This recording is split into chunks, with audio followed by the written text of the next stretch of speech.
This is officially the most controversial World Cup we have ever seen. That's not just my opinion.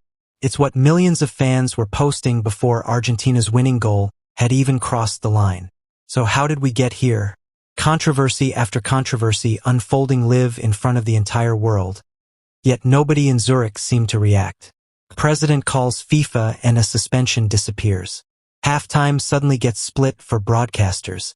And then Egypt scores one of the goals of the tournament against the world champions.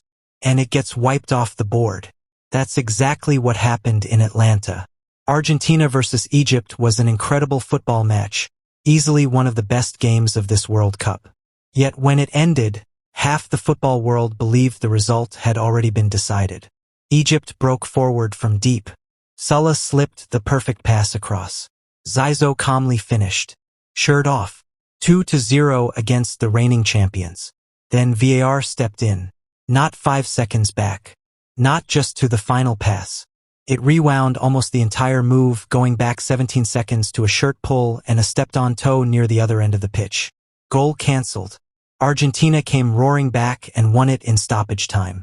Messi in tears. Egypt's players collapsed on the grass. Within minutes, 3 words flooded social media. This is rigged. So, is it? Did Argentina survive one of the wildest knockout games in World Cup history? Or did FIFA make sure Lionel Messi stayed alive in the tournament? Let's break it down because the accusations are massive. The evidence is far more complicated than either side wants to admit, and the timing could not be worse for the organization running this competition. Start with the decision itself because you can't understand the outrage without understanding how unusual it was. Just last week, Pierluigi Collina, FIFA's head of referees, reminded officials that this tournament was supposed to allow normal football contact and keep the game flowing. And it has worked. This World Cup is averaging 22.6 fouls per match, down from 25 in 2022 and 27 in 2018. Referees have consistently ignored the kind of minor contact seen throughout this tournament.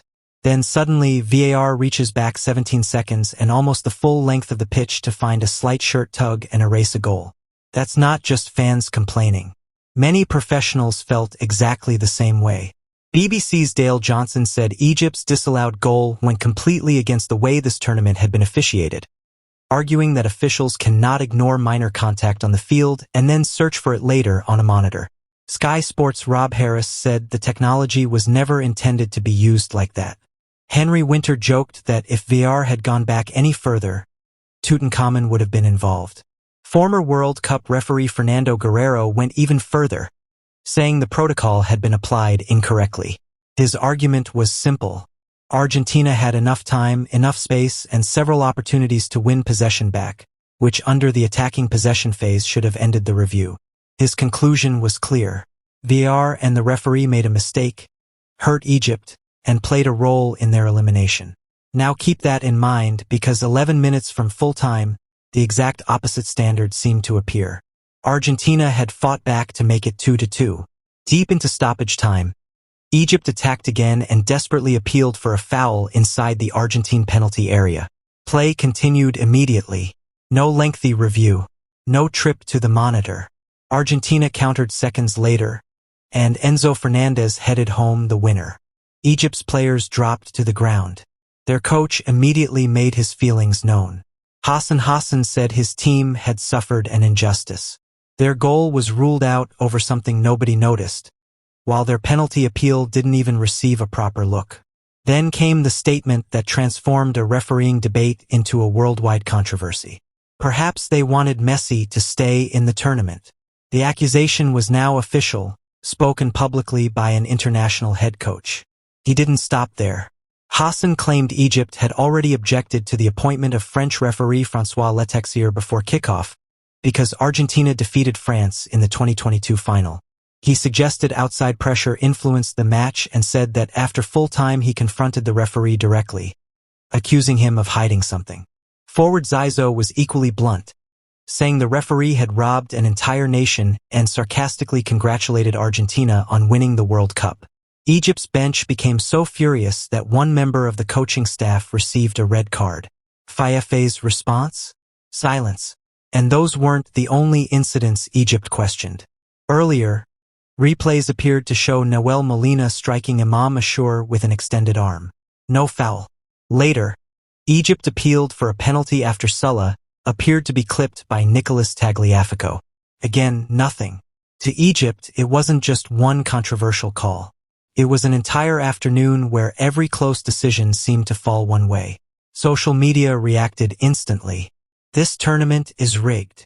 The World Cup is rigged for Messi. Thousands of nearly identical posts spread across every platform. Some fans compared it directly to Qatar 2022, arguing Egypt had experienced exactly what France and the Netherlands went through. And that's why the word rigged spread so quickly. For many fans, this wasn't a new story. Earlier in this same tournament, Messi caught Algeria captain Issa Mandi with a studs-up challenge and escaped without even receiving a yellow card.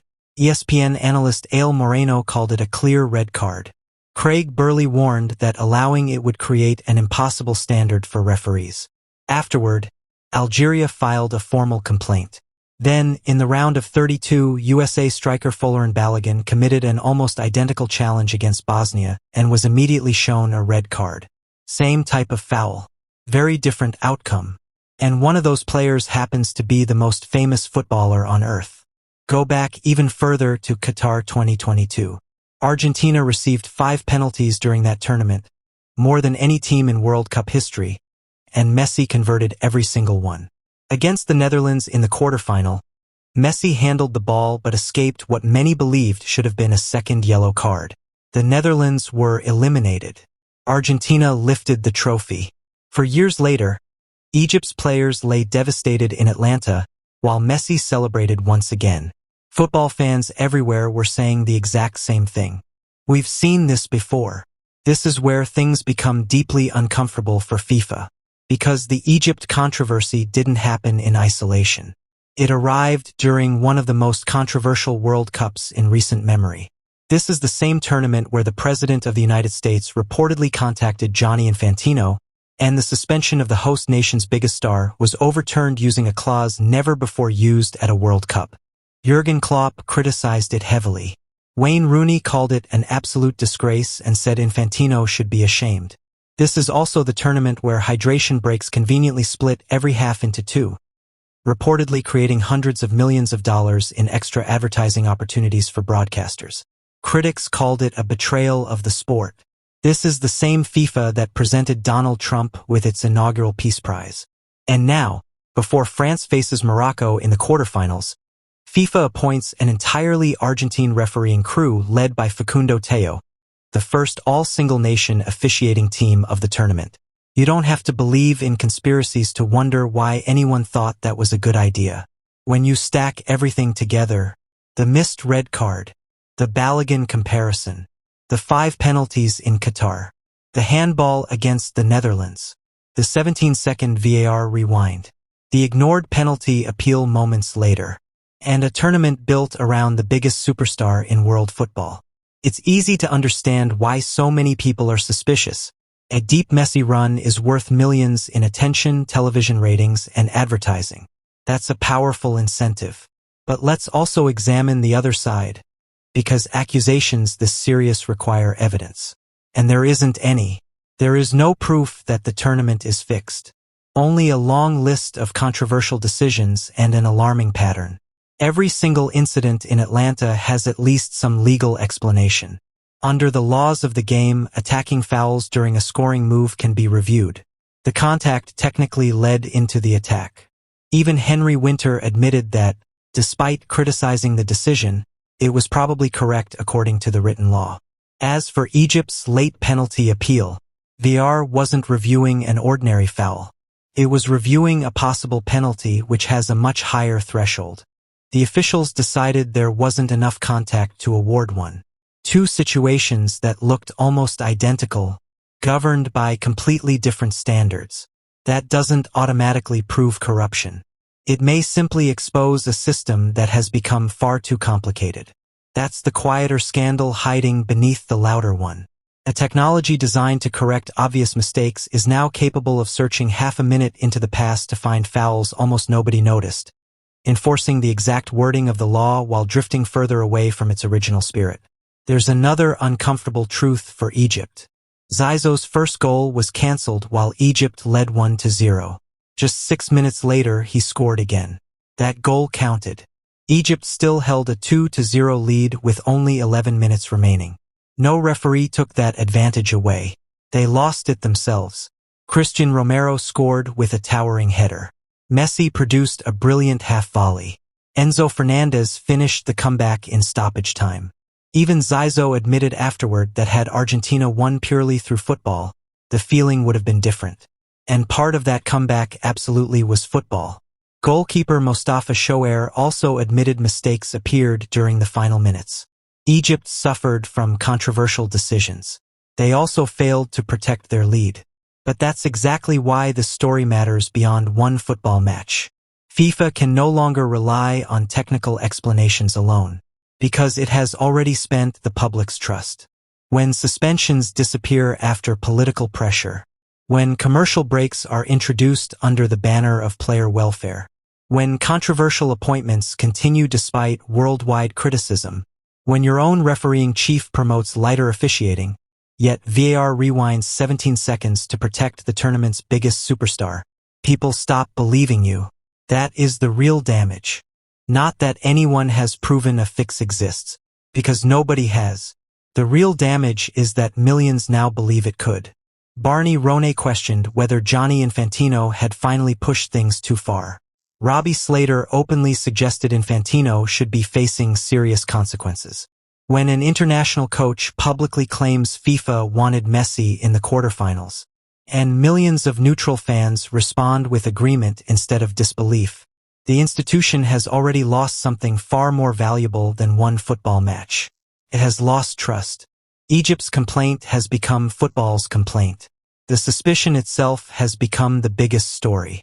Argentina marches on to Kansas City chasing back-to-back World Cups, with Messi leading the Golden Boot race and celebrating instead of saying goodbye. Egypt heads home after the greatest performance in its World Cup history, unforgettable goalkeeping, and the lasting belief that the tournament was never truly theirs to win.